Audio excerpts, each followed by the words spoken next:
On va parler éducation et je demande au président du directoire de Keolis, donc l'un des nouveaux dans la fondation, Jean-Pierre Farandou, de nous rejoindre.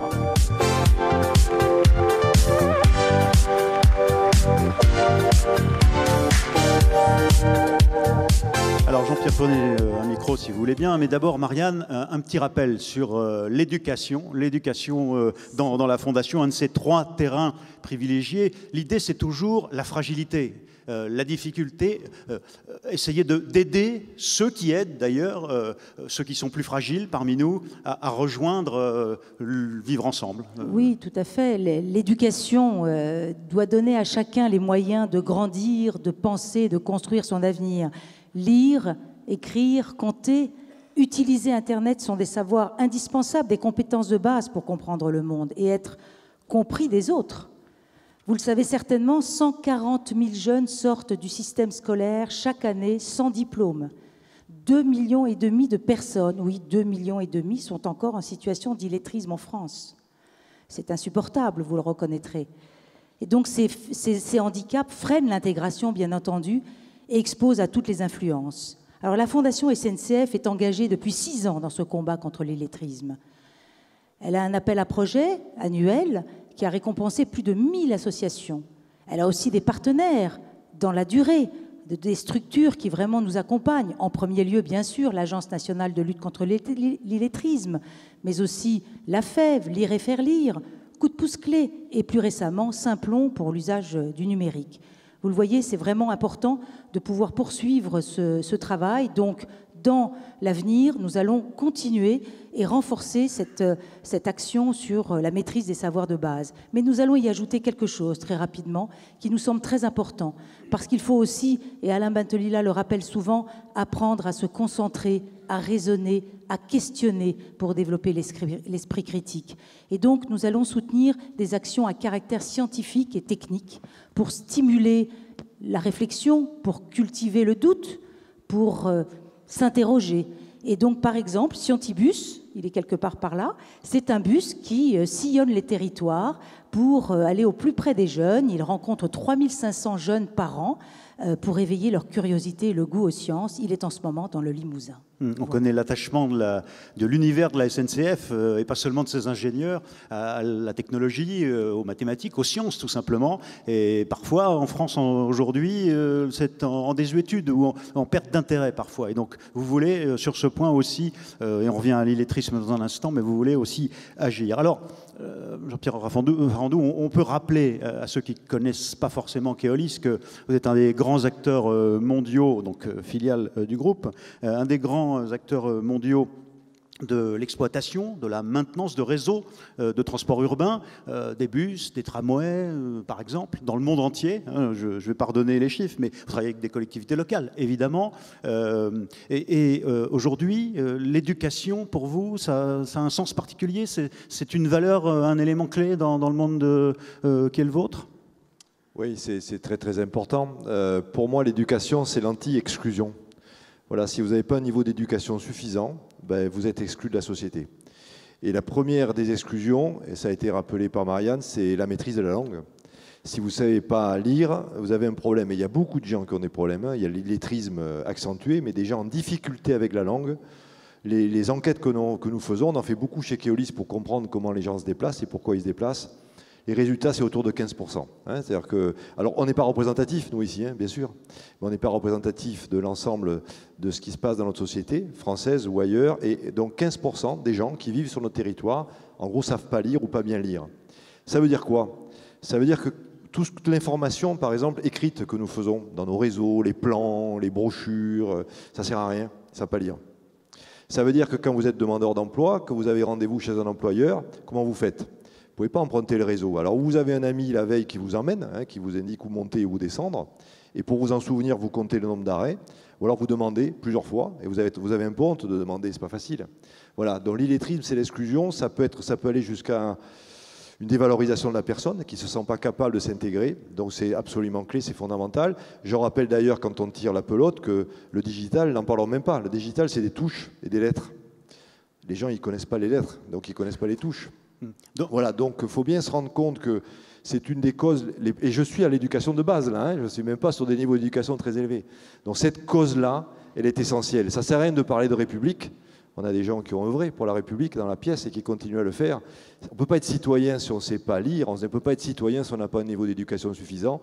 Ce n'est pas un propos que j'adresse pour des continents éloignés, c'est un propos qui s'applique dans notre pays aujourd'hui. Oui, donc l'idée même de rejoindre la Fondation, il n'y a pas eu d'hésitation, et vous impliquer dans cet aspect-là de l'éducation et par exemple de l'illettrisme, c'était évident. Mais alors comment allez-vous le faire? Qu'est-ce que Keolis va apporter à la Fondation? Bon, je ne sais pas, d'abord la Fondation va nous apporter aussi, hein, je pense que c'est de toile, c'est le tédra, hein, c'est un peu ça, c'est comme ça que ça marche. Nous, on va beaucoup apprendre de la Fondation. Franchement, on n'avait pas chez Keolis quelque chose de très structuré. On bricolait, j'allais dire. On a toujours eu cette vocation, cette envie de s'ancrer sur les territoires. Ça, c'est consubstantiel à notre métier. Mais on le faisait de manière un peu amateur. C'est vrai que la Fondation, c'est un formidable outil. Je crois que Marianne est très modeste, mais son action à la tête de la Fondation l'a fait avancer à la hauteur, c'est sûr, de la volonté exprimée par les hauts dirigeants de l'entreprise. Mais c'est un très bel outil. Donc, on va trouver là des solutions, hein, à nos questions. Peut-être que nous, on peut amener, c'est l'ouverture internationale. Pour nous, c'est très important. Qu'est-ce que ça nous apprend? L'ouverture internationale, c'est l'ouverture au monde. On est beaucoup dans des pays anglo-saxons, l'ancien Commonwealth, hein, États-Unis, Canada, Australie, ou des pays influencés par la culture britannique. Je pense à l'Inde, quelque part, hein, Commonwealth d'ailleurs, voire même le Moyen-Orient, où beaucoup des élites de ces pays ont été formées dans les universités anglaises, donc imprégnées quand même de la culture britannique. Dans les pays anglo-saxons, c'est normal, quand vous avez réussi, de rendre une partie de la réussite matérielle que vous avez. Voilà, nous, c'est un peu compliqué, hein, encore en France. Hein. Le rapport à l'argent, le rapport à tout ça, ça commence à venir. Mais là-bas, c'est très, très installé. C'est le contraire même qui est étonnant.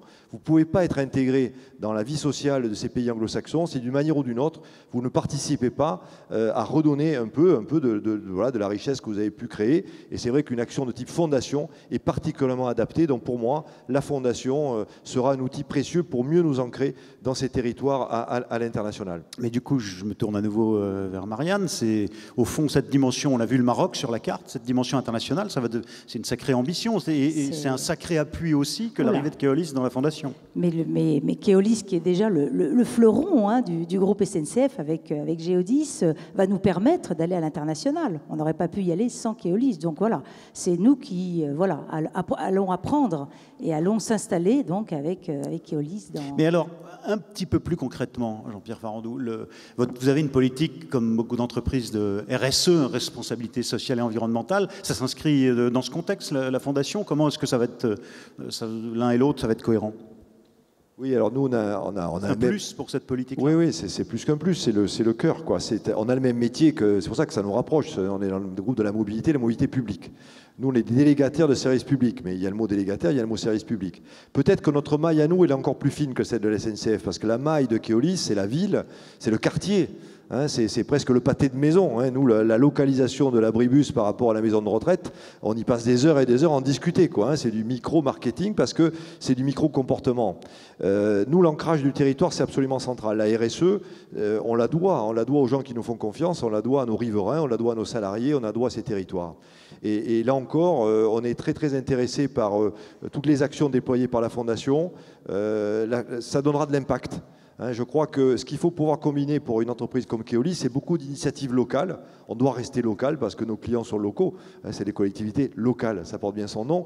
Mais ça n'empêche pas que de sommer ces initiatives locales pour avoir de l'impact au niveau de la marque Keolis, quoi. Quelque part, c'est comment, par la Fondation, par le professionnalisme de la Fondation, par la multitude d'associations aussi, hein, qui sont impulsées, aidées par la Fondation, on arrive à combiner cette déclinaison locale adaptée aux besoins du local avec, par effet d'entraînement et de sommation, une marque Keolis qui dit que pour elle, cette intégration dans les territoires, c'est absolument fondamental.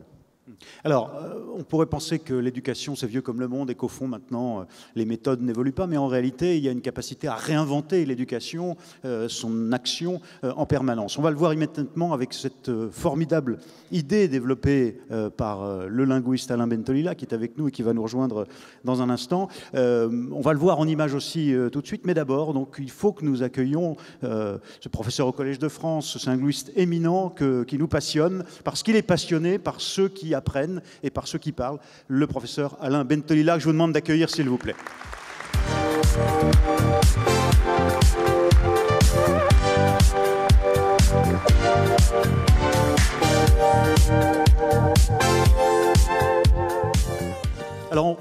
évoquer avec vous, je vous en prie, asseyez-vous, professeur, cette machine à lire, mais d'abord, on va en voir quelques images, on va voir comment ça fonctionne, l'engouement que ça suscite d'ailleurs, et puis on y revient avec vous. D'abord, donc, la machine à lire, images.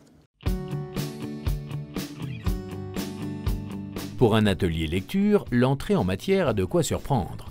En un clin d'œil, ces enfants de 8 à 11 ans s'approprient l'outil. La ville du Havre expérimente une application sur tablette destinée à améliorer les capacités de lecture des enfants.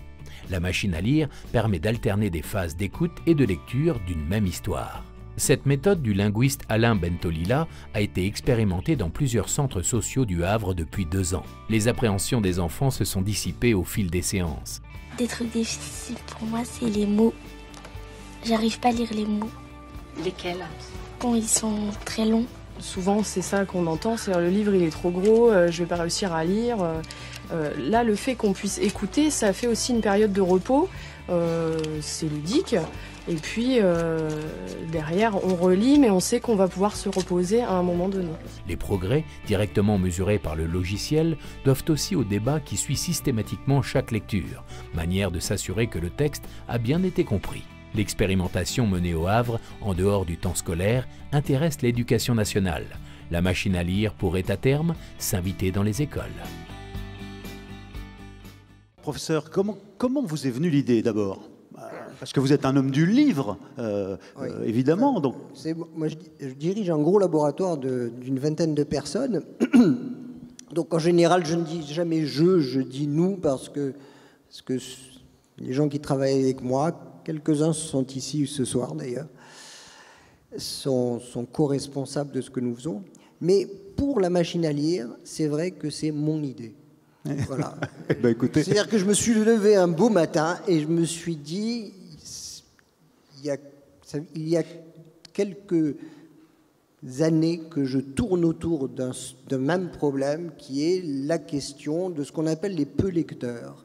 Les peu lecteurs, ce sont des gens qui ne sont pas illettrés, c'est-à-dire qui ont dépassé un tout petit peu le déchiffrage, mais qui ont une incapacité à lire un petit peu long, c'est-à-dire plus d'une page et demie. Ceux-là sont écartés de toute perspective culturelle.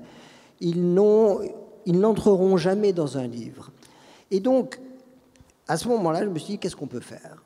Et j'ai un souvenir d'enfance qui est que quand j'étais petit, j'étais asthmatique.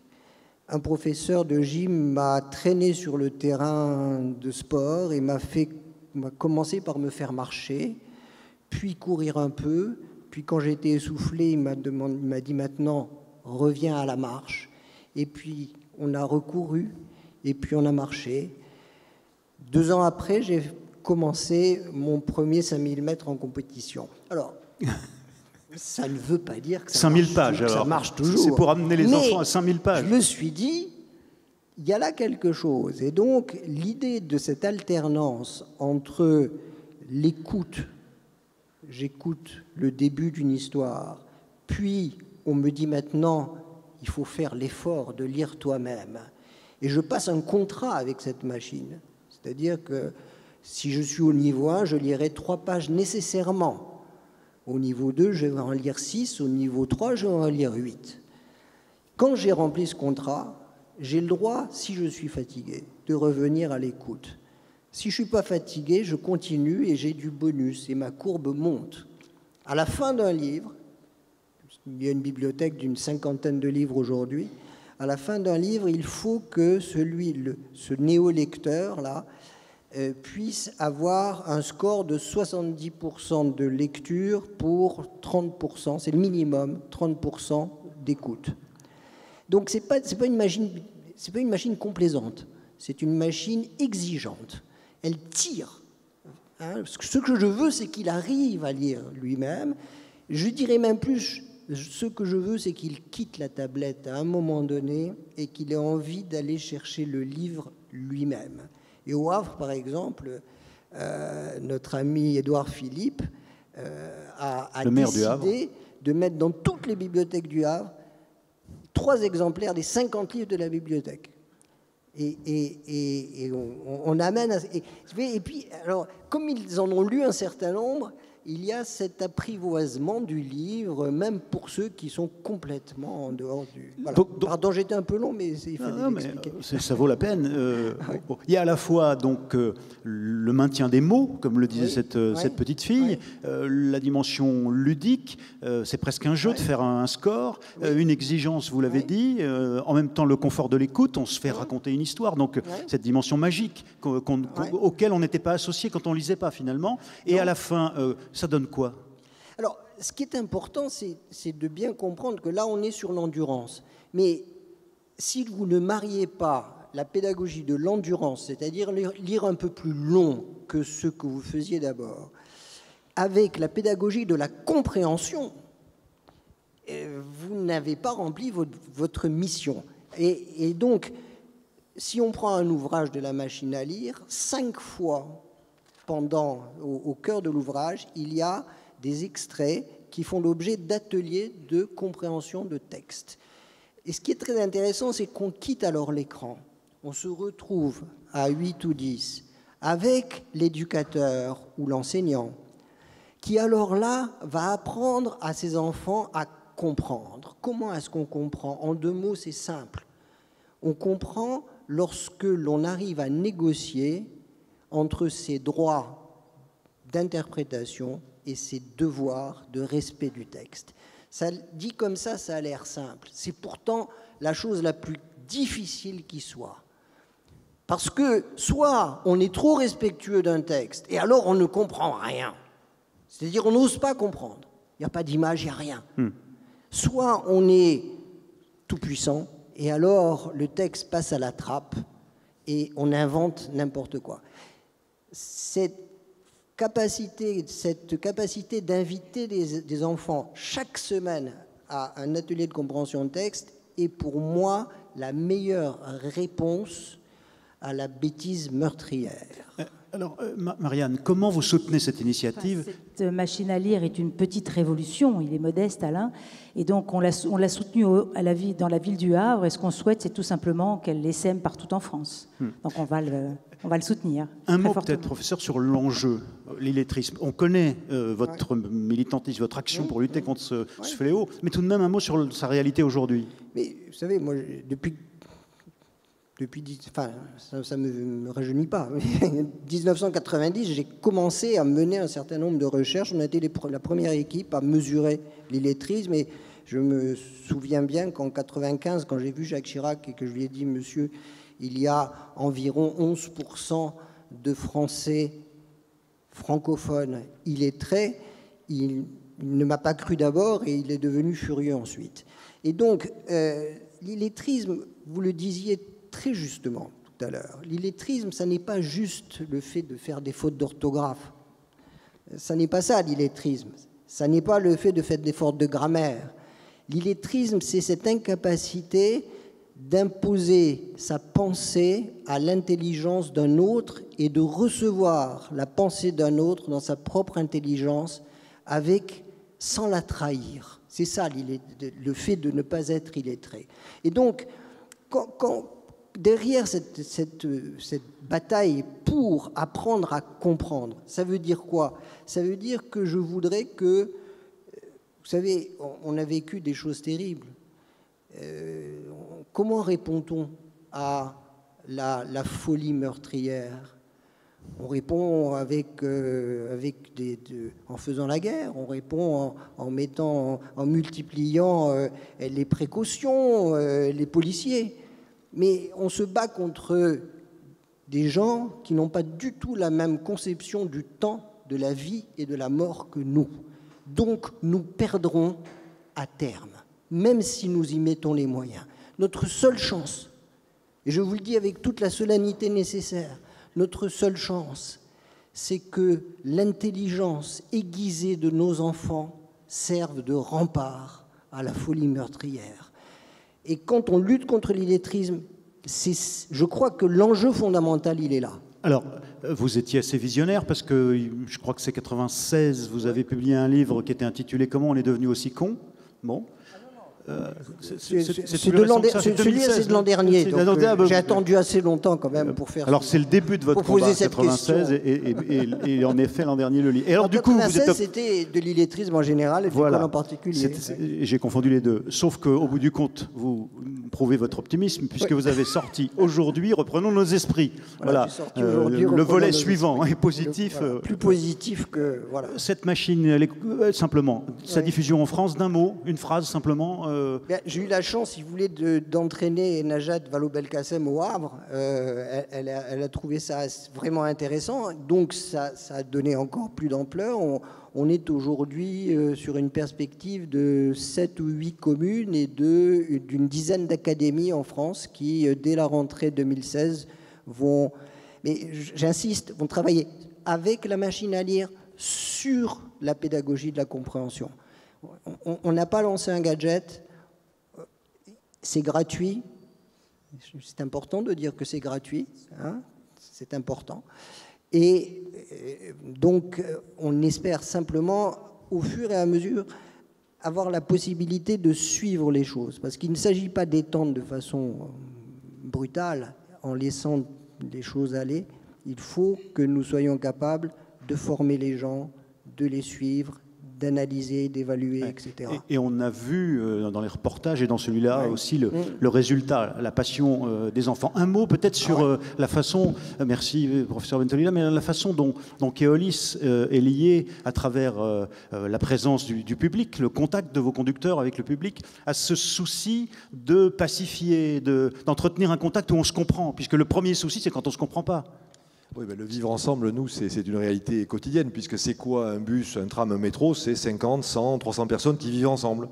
Pendant 10 minutes, un quart d'heure, une demi-heure, et ils vivent ensemble. Hein. Voilà, ils se retrouvent dans le même endroit, parfois un peu proche. Hein. Voilà, il faut vivre ensemble. Et ils vivent ensemble avec nos salariés. Et là, il ne faut pas se mentir. Et des fois, ça se passe bien, des fois, ça se passe moins bien, puisqu'on a la particularité de desservir tous les quartiers, je l'évoquais, des quartiers simples, des quartiers plus compliqués, 7 jours sur 7, tôt le matin, tard le soir, dans toutes les circonstances. Voilà, donc c'est clé, le vivre ensemble. Et moi, ce que j'aime beaucoup dans la Fondation, ne serait-ce que les termes, c'est en fait le respect. L'éducation, c'est le respect de soi-même, ça a été très bien expliqué. Il ne peut pas y avoir de respect de soi-même s'il n'y a pas l'éducation suffisante. Ça part de là. L'éducation, la solidarité, la tolérance. Voilà, ces valeurs-là, elles sont essentielles et c'est des valeurs au quotidien. Il ne faut pas les rendre intellectuelles. Donc, c'est de la pratique tous les jours, c'est du comportement. Voilà, donc ça nous parle énormément. Et je peux vous dire, s'il y a des salariés de Keolis qui sont là dans la salle, voilà, quand ils reviennent dans leur filiale, dans leur réseau, dans leur exploitation, ce sont des praticiens de ces concepts. Et ces concepts, moi, je suis optimiste comme vous quelque part, sinon on ne ferait pas ce métier. C'est en les retrouvant, c'est en les incarnant, c'est en les faisant tous les jours. Et la Fondation nous y aide, qu'on va y arriver à bien vivre ensemble. Et cette idée du professeur de sport, du professeur Bentolila il y a quelques années, reprise dans cette machine à lire, on y va par étapes. Ben, finalement, elle va peut-être donner des idées à vos ergonomes pour mettre des machines où il n'y aura pas que du texte. Il n'y a déjà pas que du texte, hein, oui, mais dans vos bus ou dans vos tramways, qui sait. Je voudrais qu'on salue par des applaudissements nourris et l'initiative et le soutien